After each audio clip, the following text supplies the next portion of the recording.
नमस्कार। आज हम आपको कॉमन योगा प्रोटोकॉल यानी कि डेली आपको योगा जो अभ्यास करना है उसके बारे में आपको क्रम बताएंगे कि किस क्रम में आपको जो है डेली अपना योगा जो है कैसे आपको करना चाहिए, कौन सी आपके क्रम होने चाहिए।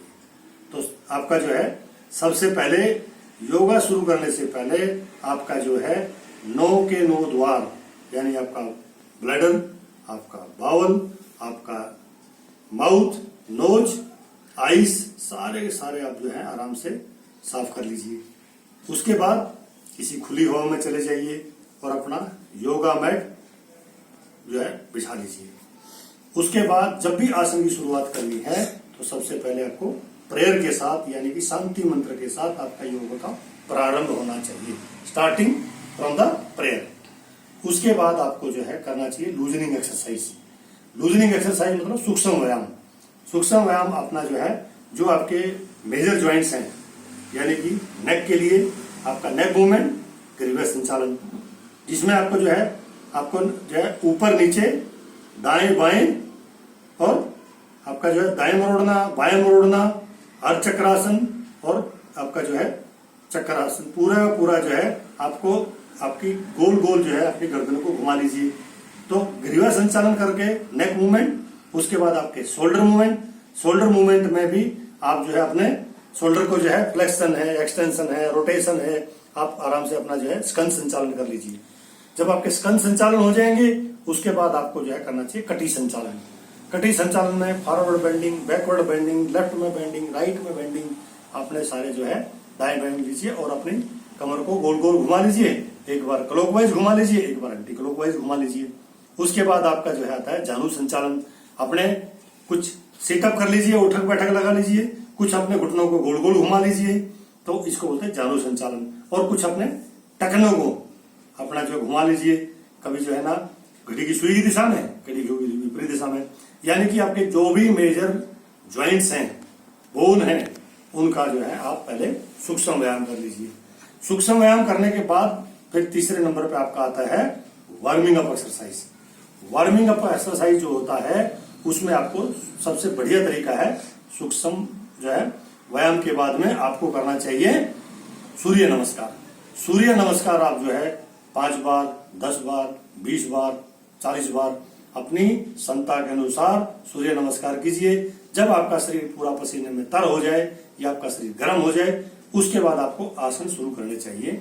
आसन भी आपको जो है 4 तरीके से करना चाहिए, पहले खड़े होके, फिर बैठ के, फिर उल्टा लेट के और फिर सीधा लेट के। इनमें भी जो है आपके जो है आसन है, मान लो कि आपके समय के हिसाब से आपका स्टैंडिंग पोज है तो स्टैंडिंग पोज आप चुन लीजिए कि हर रोज आपको जो है डेली 5 स्टैंडिंग पोज करने हैं, 5 सिटिंग पोज करने हैं, 5 प्रोन पोजिशन में करने हैं, 5 सुपाइन पोजिशन में करने हैं। या अगर समय है तो आपको 10 जो है आपका स्टैंडिंग, 10 सिटिंग, 10 प्रोन उल्टा लेट के और 10 सीधा लेट के। तो आपका जो है समय के हिसाब से कैसे, जैसे स्टैंडिंग हो गया, स्टैंडिंग में आप शुरू कर सकते हैं पहले ताड़ासन से, फिर कर सकते हैं वृक्षासन, फिर कर सकते हैं नटराज आसन, फिर कर सकते हैं पादहस्तासन, फिर कर सकते हैं अर्धचक्रासन, फिर आप जो है कर सकते हैं त्रिकोणासन, फिर उसके बाद आपको जो है कर सकते हैं वीरभद्रासन। वीरभद्रासन ये सब खड़े होकर आसन करने के बाद में फिर आप जो है बैठ जाइए।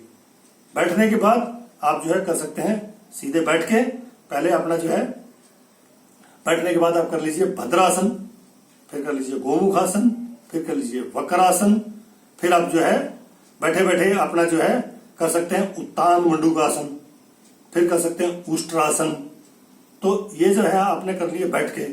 बैठने के बाद फिर आप जो है उल्टे लेट के प्रोन पोजीशन में, उल्टे लेट के आप जो है कौन से आसन कर सकते हैं, पहले अर्धभुजंगासन, भुजंगासन, सर्पासन, नौकासन, धनुरासन। जब आपने उल्टे लेट के कर लिए उसके बाद फिर आप जो है सीधे लेट के कर लीजिए। सीधे लेटने के बाद में पहले उत्तान पादासन कर लीजिए, फिर आप जो है अर्धहलासन कर लीजिए, यानी कि पहले पैर 60 डिग्री तक उठा दीजिए, फिर 90 डिग्री तक उठा दीजिए, फिर जो है आपका सर्वांगासन और फिर आपका हलासन कर सकते हैं। हलासन के बाद में फिर आप जो है पवन मुक्त आसन कर सकते हैं। पवन मुक्त आसन अपना जो है करने के बाद में नौका आसन कर सकते हैं। तो यानी कि आप सीधे लेट के अपना आसन करने के बाद फिर आपको करना चाहिए प्राणायाम। प्राणायाम में सबसे पहले आपको करना चाहिए भस्त्रिका। भस्त्रिका बाद करना चाहिए आपको कपालभाति। कपालभाति के बाद आपको करना चाहिए अनुलोम विलोम। अनुलोम विलोम के बाद आपको करना चाहिए नाड़ी शोधन। नाड़ी शोधन के बाद आपको करना चाहिए उज्जयी।